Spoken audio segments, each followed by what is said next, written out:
Bismillahirrahmanirrahim. Assalamu alaikum viewers. How are you? I hope everything is fine. Now today we will discuss about pass by value and pass by reference in Java. First of all we will discuss pass by value. Pass by value में ये होता है the actual parameters और argument expression is fully estimated. जो हमारे actual parameter होते हैं या हमारे आर्गुमेंट एक्सप्रेशन होते हैं इज़ फुली एस्टिमेटेड, उनको एस्टिमेट उनका लिया जाता है. And the resulting values is copied into a location being used to hold the formal parameters. और जो हमारे रिजल्टिंग वैल्यू होती है उनकी जो कॉपी होती है उसको उस लोकेशन पे स्टोर किया जाता है जिसमें हमारे फॉर्मल पैरामीटर्स मौजूद होते हैं प्रोग्राम की एग्जीक्यूशन के दौरान. That location is typically a junk of memory.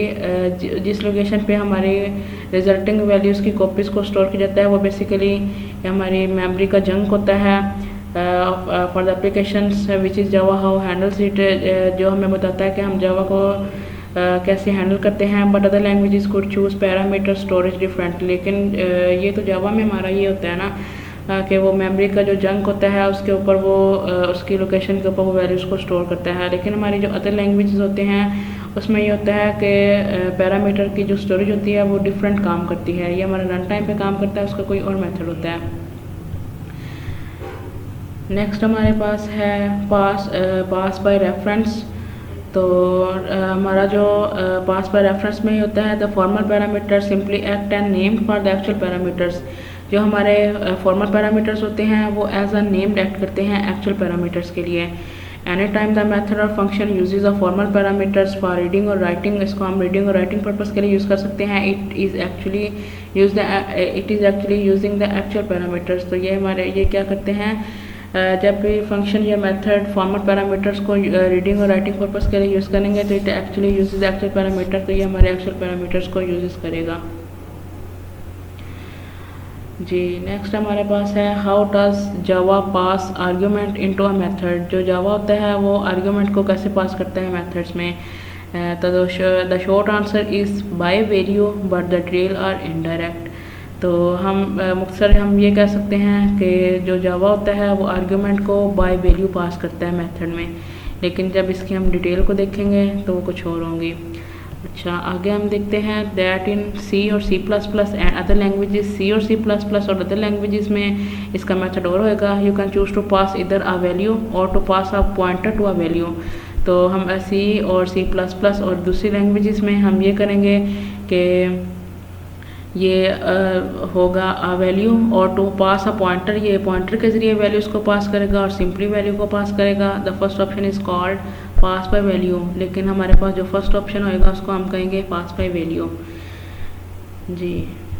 Next हम देखते हैं the second option is called pass by reference. First हमारे पास था पास बाय वैल्यू और सेकंड हमारे पास है pass by reference.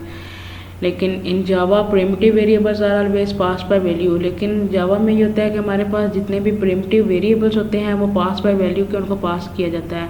In other words a copy of the variable is passes into the method. लेकिन दूसरे लफ्ज़ में हम ये कह सकते हैं कि जो हमारे पास वेरिएबल्स की कॉपी मौजूद होती है उसको हम पासिस इनटू द मेथड हम उसको मेथड के ज़रिए पास कर सकते हैं. In other words if you make a change to the variable within the method. लेकिन अगर हम कोई वेरिएबल के अंदर मेथड के अंदर वेरिएबल एक है और उसको मेथड के अंदर हम उसमें चेंजेस करेंगे then that change is not visible anywhere else. एक वेरिएबल हम लेते हैं उसको मेथड के अंदर रखते हैं फिर हम उसमें चेंजेस करते हैं फिर वो हमें is not visible anywhere else. तो फिर वो हमें कहीं भी विजिबल नहीं होगा अगर हम वेरिएबल को मेथड के अंदर चेंज करेंगे. तो फॉर एग्ज़ाम्पल हमने यहाँ पे दिया suppose we have double d is equal to 2.0. Double values हम पॉइंट्स में ले लेते हैं 2.0. चेंज में हमने यहाँ पे दिया है और आगे इसमें इसका एसओपी लेते हैं तो यह हमें प्रिंट करवाएगा 2.0. The printed value will be 2.0 no matter what happens inside the method change me. हमारे पास जब हम इस एग्जांपल का एसओपी लेते हैं तो हमारे पास 2.0 उसका आ जाता है. अब ये इससे कोई फ़र्क नहीं पड़ता कि जो हमने मेथड क्रिएट करा था चेंज में उसके अंदर क्या चेंजेस आई है, लेकिन उसका जो हमें आउटपुट मिलेगा वो हमें मिलेगा 2.0.